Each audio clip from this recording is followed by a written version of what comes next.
The death of Elisa Lam is a case that captivated and horrified the world, not just because of its tragic outcome, but because of the eerie circumstances and the viral nature of the evidence. To understand the full story, it's crucial to separate the established facts from the rampant online speculation and conspiracy theories, and to end with the official, medical explanation. Here is a comprehensive account of the true story of Elisa Lam, the person. Who was Elisa Lam? Elisa Lam was a 21-year-old Canadian student from Vancouver, British Columbia. She was described by friends and family as bright, creative, and an avid blogger with a passion for travel and writing. She was on a solo trip along the West Coast, with Los Angeles being one of her stops. It is critically important to note that Elisa had a well-documented history of bipolar disorder and depression. She was prescribed a cocktail of medications to manage her condition, including antidepressants, mood stabilizers, and antipsychotics. Her family stated that when she was on her medication, she was perfectly functional, but if she missed doses, her behavior could become erratic. The place: the Cecil Hotel. Elisa checked into the Cecil Hotel in downtown Los Angeles on January 26, 2013. The Cecil, opened in the 1920s, had a long and notorious history. It was initially a destination for wealthy travelers, but declined along with the neighborhood into a seedy budget hotel known for crime, drug use, and violence. It was also a de facto home for many people living on the margins of society. Notably, it was where two serial killers, Richard Ramirez, the Night Stalker, and Jack Unterweger, had stayed in the past. This history would later fuel the dark mythology surrounding the case. Elisa was staying in a shared room with multiple bunk beds for budget travelers. After a few days, her roommates complained about her behavior, describing her as acting strangely, talking to herself, and being paranoid. She was subsequently moved to a private room. The disappearance. Elisa was last seen alive on January 31, 2013. She was supposed to check out that day and travel to Santa Cruz, but she never did.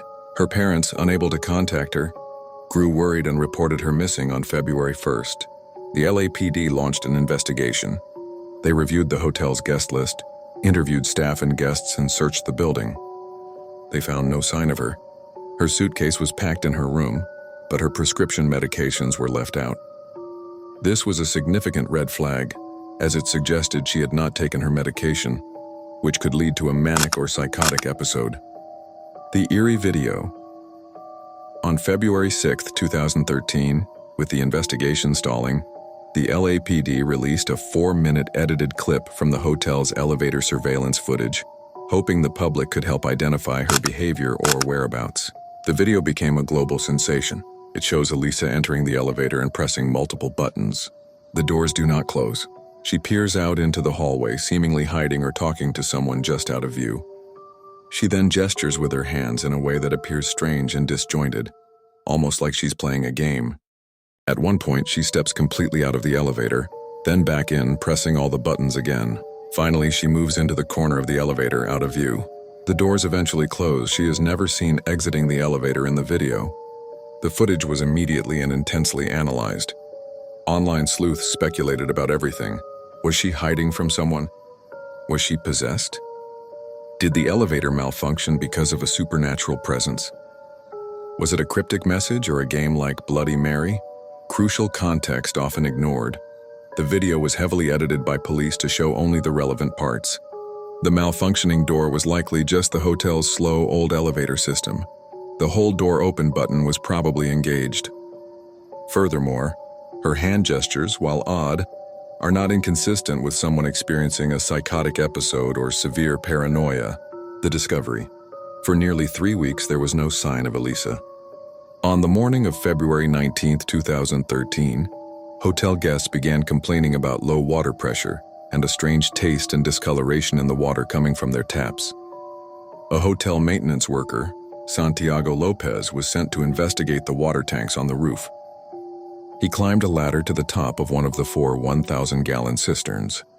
The lid was closed, but when he opened it, he made a horrifying discovery: the naked body of Elisa Lam floating inside. She was retrieved by the LAPD, and the coroner's office confirmed her identity.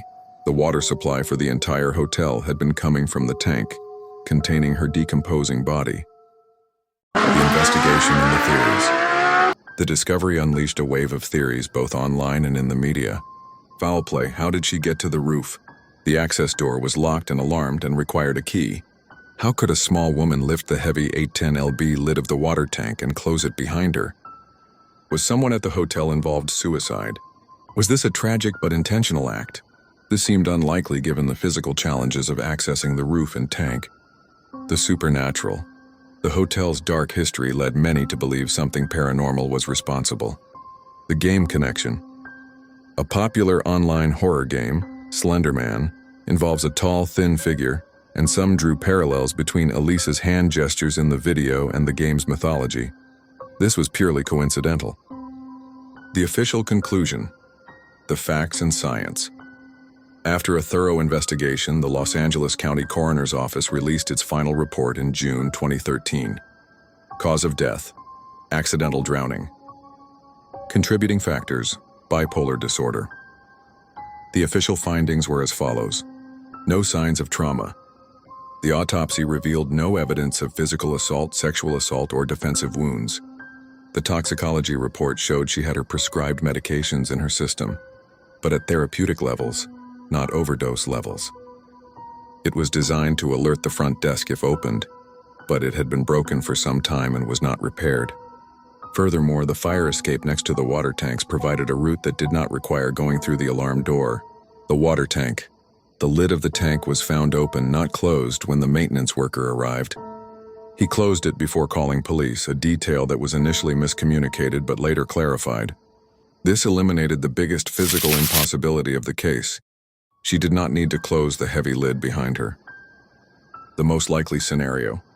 Based on the evidence, the coroner and LAPD concluded that Elisa, in the midst of a severe bipolar episode, characterized by paranoia, confusion, and erratic behavior, found her way to the roof via the fire escape.